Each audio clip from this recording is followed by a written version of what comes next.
जे प्रकरण नाशिकमध्ये काही तासा अगोदर झालं, त्यांना अटक झाली, काही तासच क्रॉस नाही केले, तिथेही त्यांनी एक बॉस बनवून सगळ्यांनी पूर्ण ग्रुप बनवलं, पूर्ण एक ठरवून घेतात आणि आपले जे पोरी बिचारे गरीब जातात, कामासाठी जातात, त्यांना धर्म परिवर्तन त्यांच्यासोबत करायला लागते.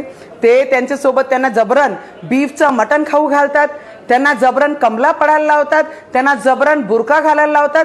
काही तासही नाही झाले त्यांना अरेस्ट केल्यानंतर आज आमची परत ती घटना अचलपूर परतवाडामध्ये होते, जिथे 150 पेक्षा जास्त व्हिडिओ व्हिज्युअल एक मुलांनी आमची मुलींसोबत अत्याचार करून त्याचे व्हिज्युअल काढले आणि online video, social media, YouTube, सगळेच सोशल मीडिया प्लॅटफॉर्मवर त्यांनी व्हायरल केले. मला अचलपूर मतदारसंघामध्ये त्यांचं घर पाडत आहे.